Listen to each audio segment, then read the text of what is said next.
مطلب یہ سوالیہ نشان تھا کہ پھر آج تک مارا کیوں نہیں. اور میں اللہ تعالیٰ سے ایک بات کہتی ہوتی تھی, میں کہتی تھی کہ اللہ کیا تو نے موت کے پروانے ان کے ہاتھ میں دے دیے ہیں کہ یہ جس کو چاہیں گے موت دے دیں گے. تو پھر بس میں اپنے ہسبینڈ کو آیت الکرسی پڑھ کے اللہ کے سپرد کر کے بھیج دیتی ہوتی تھی. ٹھیک ہے. اچھا, اس سے پہلے جو ہے کبھی گھر پہ حملہ یا اس طرح کا کوئی؟ جی ایک دفعہ میرے گھر پہ بھی حملہ ہوا ہے, تب بھی اللہ تعالیٰ نے ہمیں بچا دی ہے, اور وہ بھی جو ہے وہ درخواست جو ہے وہ ہے. ٹھیک ہے. اس سے پہلا کیس جو کیس قتل سے جڑا ہوا ہے آپ کے جیٹ کا, اس کیس میں جو ہے آپ کو کیا لگتا ہے, کہیں جو ہے ہمارے جوڈیشری سسٹم پہ تو کافی سوالات بنتے ہیں, لیکن آپ کو کیا لگتا ہے کہ اگر ملزمان کو سزا مل جاتی تو کیا یہ مرڈر ہوتا؟ جی آج یہ نہ ہوتا اگر یہ ٹرائل ہی کمپلیٹ ہو جاتا. دیکھیں نا, میں سزا کی بھی بات نہیں کر رہی, میں کہہ رہی ہوں کہ اگر یہ ٹرائل ہی کمپلیٹ ہو جاتا, عدالت کو پتا تھا کہ یہ تھریٹس ہیں, ان پہ حملے بھی ہو رہے ہیں, پولیس کو پتا تھا کہ یہ تھریٹس ہیں, بار کو پتا تھا کہ لطیف سرا پہ حملے ہو رہے ہیں, تو اگر یہ اتنا ہی وہ جج صاحب اتنا ہی کر لیتے تو یہ ہے کہ آج یہ نہ ہوتا.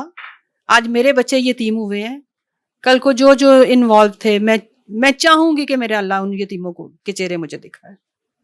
کتنے بچے ہیں؟ جی میرے 2 بچے. 2 بچے ہیں. کتنا عرصہ ہو گیا شادی کو؟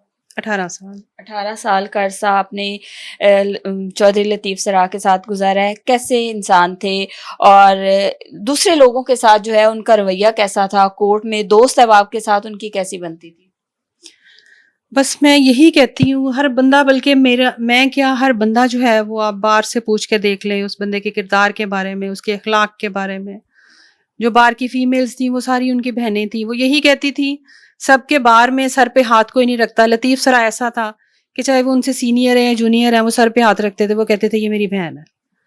اور وہ دوستوں کے دوست تھے, وہ یاروں کے یار تھے, وہ بھائیوں کے بھائی تھے. اور میرے ساتھ جو تھا وہ 18 سال میری زندگی کے کیسے گزرے ہیں مجھے نہیں پتا, کہ ان کے ساتھ میں نے اتنا اچھا وقت دیکھا ہے کہ یہ بار جو ہے یہ اس چیز کی گواہ ہے.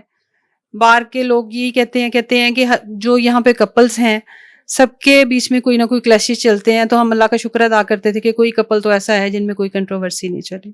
اچھا مجھے یہ بتائیں, وکلا برادری کے ساتھ جو ہے, کیونکہ آپ نے بتایا کہ ان کا ایک اسٹرانگ ریلیشن تھا, تو وکلا برادری جو ہے مجھے میدان میں نظر نہیں آئی, کیا وجہ ہے؟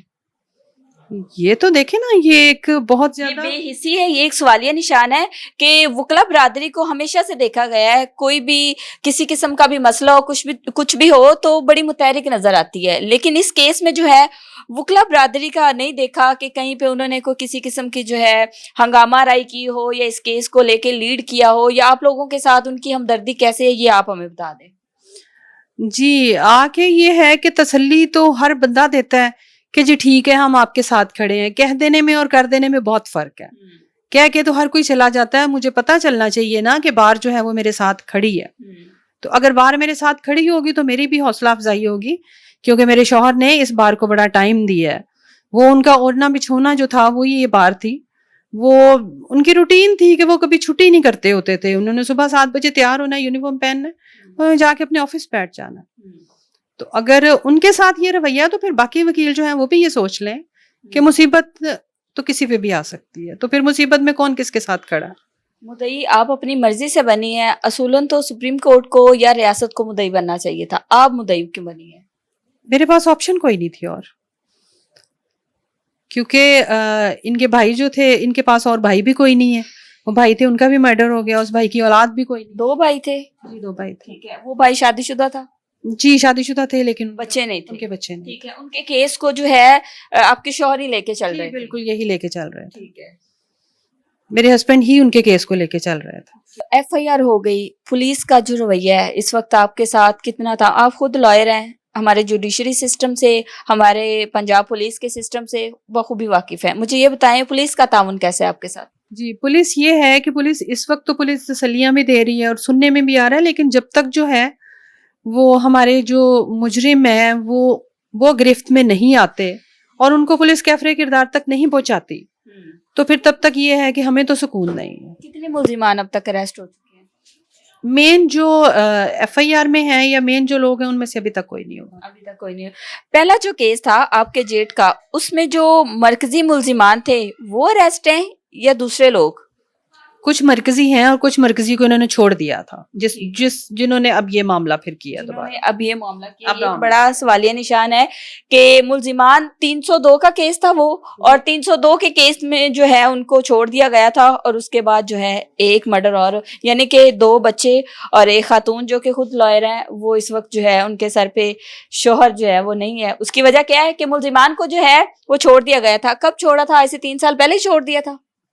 جی پہلے سال کے مطلب جو ان کا 2022 والا جب یہ معاملہ ہوا ہے نا، اس کو 3-4 ماہ کے بعد جو ہے وہ کر دیا تھا. ٹھیک ہے، آپ خود لائر ہیں، مجھے یہ بتائیں کہ آپ کو لگتا ہے کہ ہمارا سسٹم جو ہے، جوڈیشری سسٹم ہے، یا اس کیس کو لے کے آپ کو کیا لگتا ہے، کوئی انصاف کی امید ہے آپ کو؟ نہیں جی، مجھے اللہ کی عدالت میں نے اپنی فائل جمع کرا دی ہے. میرا اللہ جو ہے وہ مظلوموں کا ساتھ دیتا ہے، اور میرا اللہ ہی جو ہے وہ معاملات میرے دیکھے گا. مجھے یہاں سے کوئی امید نہیں ہے. جب میرے شوہر کو یہ کوئی انصاف نہیں ملا، جب میرا شوہر اسی بھینٹ چڑھ گیا جس کے لیے وہ تڑپتا تھا کہ مجھے یہ ہو جانا ہے. آپ ان کے دیکھ لیں، آپ ان کا فیس بک پیج جو ہے وہ نکال کے دیکھ لیں. انہوں نے وقتاً فوقتاً انہوں نے ویڈیوز ڈالی ہیں ریکارڈ کر کے. وہ کہتے تھے، وہ چیختے تھے، پیٹتے تھے، سسٹم کو کہتے تھے کہ میرے ساتھ یہ ہو جانا ہے، یہ دیکھیں مجھے کہا جا رہا ہے ہو جانا ہے. لیکن جب ان کی کوئی نہیں سنی گئی تو پھر آپ یہ دیکھ لیں کہ پھر آگے اب اس سسٹم کو کیا کہہ سکتے ہیں. اچھا، قانون دان جب انصاف سے محروم رہ جائیں تو عام عوام کو انصاف کیسے پہنچے گا، یا عام عوام جو ہے وہ کیسے انصاف لے سکتی ہے؟ یہ بڑا ایک سوالی نشان ہے. یہی ہم حیران ہو رہے ہیں، یہ بالکل ہم اس چیز کو لے کے حیران ہو رہے ہیں کہ اگر قانون دان اور سینئر قانون دان جو ہیں، اگر ان کی یہ حالت ہے تو یہاں پہ پھر عام عوام جو ہے وہ کیسے سروائیو کر رہی ہے، اور ان کے دل سے پھر کتنی آہیں نکل رہی ہیں. یہ دیکھیں، یہ بہت بڑا المیہ ہے. یہ ملک نہیں ہے، یہ ملک ہمارے لیے قبرستان بنا دیا گیا. اچھا، پرانا جو درینہ دشمنی کا معاملہ چلتا آ رہا ہے آپ کے جیٹ کا ان کے ساتھ، جو کہ مین وجہ بنی وہ پہلے کیس کی وجہ سے یہ دوسرا کیس جو ہے یہ سامنے آیا ہے.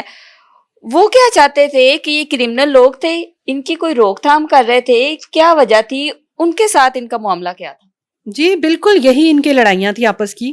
وہ ان کو اس برائی سے، اس گندگی سے روکتے تھے. لائر تھے وہ بھی؟ نہیں، وہ لائر نہیں تھے، وہ سیدھا سادہ ایک جٹ بندہ تھا گاؤں کا. ٹھیک ہے. تو جس دن میرے جیٹھ کی ڈیتھ ہوئی ہے، میں بڑی حیران ہوئی ہوں. اصل میں ہمارا گاؤں جو ہے وہ آنا جانا تھوڑا سا جو ہے نا وہ عید شبرات یا اس طرح سے کچھ ایونٹس پہ، کیونکہ میرے جیٹھ نہیں چاہتے تھے کہ انہوں نے بھائی ہے بڑی مشکل سے پڑھایا ہے، یتیم تھے یہ، تو میرے جیٹھ نے ہاں چھوٹے بھائیوں کو دور ہی رکھا جاتا کہ میرا بھائی اور اس کے بچے جو ہے نا وہ اس سسٹم کا حصہ نہ بنے. تو اس دن میں نے یہ چیز سنی. وہاں کی غریب عورتیں تھیں اور وہ کہتی تھیں، وہ انہوں نے پنجابی میں مجھے ایک بات کہی. انہوں نے کہا کہ بھابی، جب یہ بھائی حنیف جو ہیں، یہ ان کی موٹر سائیکل کی آواز ہم سنتے تھے نا کہ یہ گلی میں آ گئے ہیں، تو ہم کھلے دروازے چھوڑ کے بے فکر ہو کے سوتے تھے. تو اب تو ہم گاؤں میں رہ نہیں سکتے. یہ وہاں کی جو غریب خواتین تھیں، تو پھر آپ یہ دیکھ لیں کہ اس بندے کا کتنا تھا، اور اس کو پھر ہٹانا جو تھا وہ ان کی مجبوری تھی. ٹھیک ہے. وہاں پہ وہ لوگ جو ہیں وہ ابھی بھی ویسے دندناتے پھر رہے ہیں جیسے آج سے 3 سال پہلے؟ جی بالکل وہ دندناتے پھر رہے ہیں. آپ ان کے ٹک ٹاکس اٹھا کے دیکھیں، آپ ان کے اکاؤنٹس دیکھیں، آپ ان کی شکلیں دیکھیں، آپ ان کی فیملیز دیکھیں. وہ لوگ کہتے ہیں کہ جی ہم پڑھے لکھے، ہم یہ وہ آپ کو خود اندازہ ہو جائے گا ان چیزوں سے. اب آپ کو کوئی تھریٹس دیں گے، وہ کریں گے یہ چیزیں. کیا لگتا ہے کہ کیس کو ایک اکیلی خاتون، خاص کر پاکستان میں جو ہے ایک خاتون کے لیے سروائیو کرنا بے تحاشا مشکل ہے؟ میں کہتی ہوں چاہے وہ لائر ہو، چاہے وہ جج ہو، کسی بھی عہدے پہ بیٹھی ہے، ہمارے ملک میں جو ہے خاتون کا اس سوسائٹی میں سروائیو کرنا بے حد مشکل ہے. دیکھیں جی، میرے ہسبینڈ ماشاءاللہ حافظ قرآن تھے، تہجد گزار تھے، 5 وقت کے نمازی تھے، اور بہت صاف ستھرا انسان تھا. اپنی اولاد کو بھی انہوں نے توکل سکھایا، اور مجھے بھی، میرے اندر بھی انہوں نے توکل ہی ڈالا. ہم اس دنیا کو نہیں دیکھتے، ہم اس سسٹم کو نہیں دیکھتے. سب سے بڑی ذات جو ہے نا وہ اوپر بیٹھی ہوئی ہے. ہمارا معاملہ وہاں پہ ہے، وہ آگے اللہ تعالیٰ کی مرضی، یہاں پکڑتے ہیں وہاں پکڑتے ہیں، وہ اللہ کی مرضی. اس سے بڑی طاقت تو ان لوگوں کے پاس نہیں ہے. یہ حکومت تو ان سے بڑی نہیں ہے، یہ پولیس تو اللہ تعالیٰ سے بڑی نہیں ہے. اللہ کی جب لاٹھی چلے گی، جو کہ انشاءاللہ اب چلے گی، جب ظلم جو ہے حد سے بڑھتا ہے تو پھر اس کے بعد اس کی صبح بھی ہوتی ہے. ہو سکتا ہے انصاف مل جانے سے بچوں کو جو ہے وہ صبر آ جائے، کیونکہ اس سے پہلے بھی ایک قتل ہوا تھا جس کی وجہ سے یہ دوسرا قتل ہوا. تو قتل کی یہ داستان اسی صورت میں جو ہے وہ رک سکتی ہے اگر ملزمان کو کیفر کردار تک پہنچایا جائے، ورنہ یہ سلسلہ نہ جانے کہاں جا کے رکے گا.